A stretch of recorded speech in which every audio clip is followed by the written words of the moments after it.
Hi everyone, my name is Tamika and welcome to my YouTube channel. I go by the pronoun she and her, and if this is your first time visiting my channel, thank you. This channel is about dedicating to Black women in particular who are living with chronic pain, who are living with chronic underlying medical conditions like myself. So before I move further, definitely want to show off my earrings.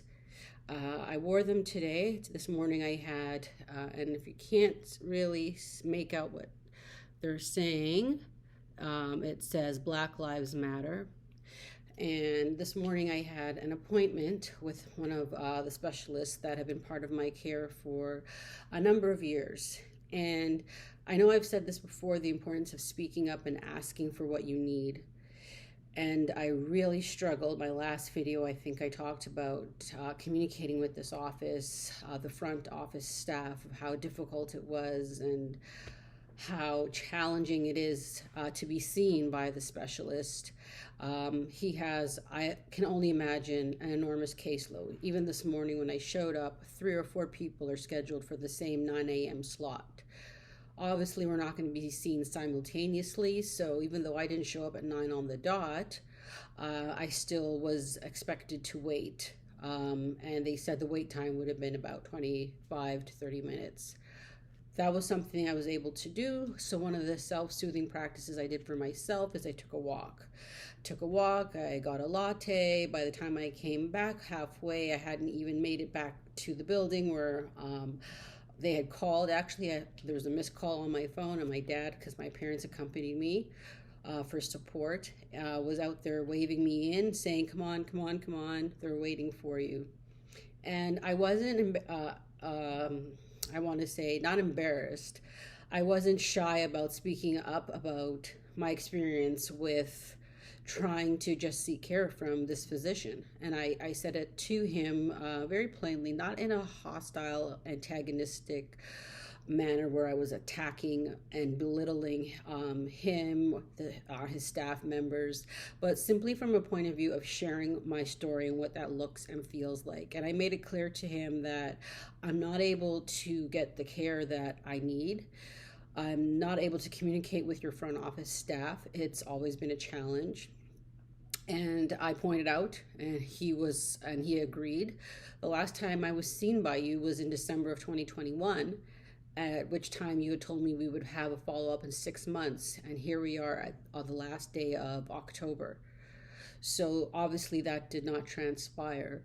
And I also made it clear to him about the chronic pain that I have, that waiting around in your waiting room is not feasible.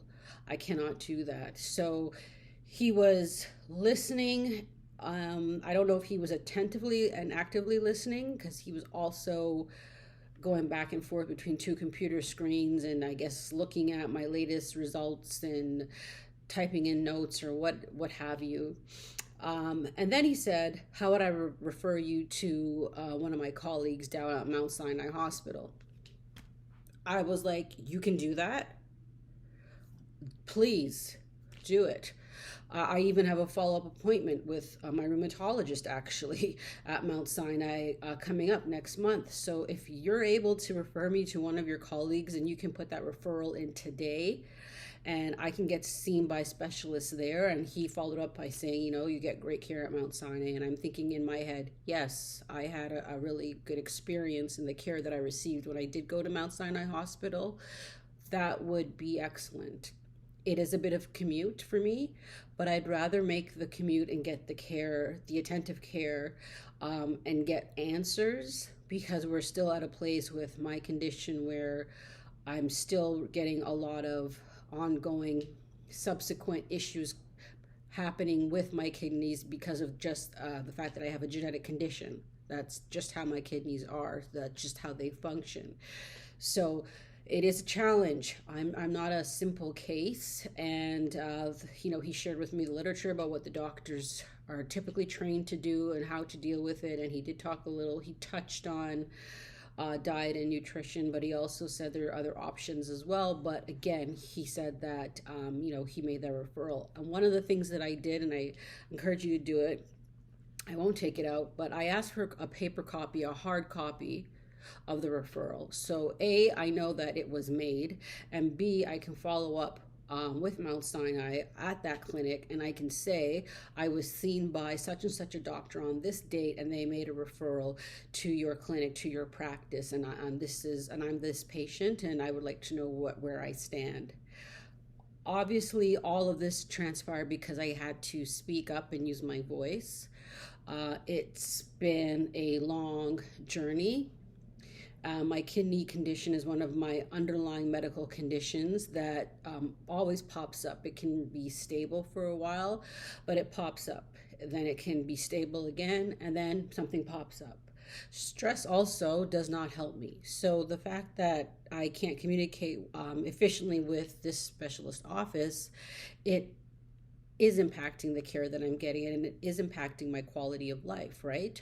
So it's important. Once again, I can't underline in big red letters the importance of you have to in this healthcare system, the way it is designed now, you have to ask for what you want. You know, in scripture in the Christian tradition, it says you have not because you ask not. You do have to ask, you do have to advocate, you do have to push and push back. And yes, you might be viewed in a way of being difficult, of being taking up too much time, that the doctor has in order to deal with the other patients. They might stigmatize you just because of how you look and you show up. I'm a Black woman. My hair is purple. I'm outspoken, obviously. All of those things could be used against me negatively in terms of accessing the medical care, because we know the medical care system, it really isn't designed to treat us as a whole person. So this particular specialist is responsible for one aspect of the care of my kidney disease. I have a nephrologist as well. So, you're like piecemealed around to all these specialists depending on what your ailment might be. And that can be very frustrating. And I understand and I empathize with that, because it's time consuming. It's a job in and of itself, and you're already not well. But I wanted to share this update to share that it is possible, that there is hope. Hope stands for hold on, pain ends. And I really believe that that is the case. I did a lot of praying and silent reflection this morning, even before I went there. And I was praying while I was walking to the coffee shop and back, because that for me, again, is a technique that I find to be healing and self-soothing for me. My faith is very important, and I practice it openly. And to get that referral, to know that I'm going to be able to get treatment and ongoing care, that's what I wanted all along. That's what I needed all along. So I felt that today's appointment, it was fruitful. And I don't feel a way about ending that relationship with this doctor, because obviously we're not a good match. And you know what? That's fine. That's probably going to happen to us. You're just not going to be a good match with that doctor, with that practice. It's okay for you to say, I need something else. But if you don't say it and you just accept it as is, things can continue to happen that you don't like, that are not helpful for you, that could, in fact, in the long run, be hurtful. So I didn't even realize, because even he said to me that he can make a referral to one of his colleagues at Mount Sinai. So those are probably other specialists that he knows, that he's worked with maybe in the past, that maybe he studied with. That referral is going to be seen in a different light versus me going through my family doctor, right? So those are things that you're not going to know as a patient unless you ask. So I came with humility to share my experience and my story, and I came seeking remedy and seeking answers, and I'm just thankful to God that that did occur this morning.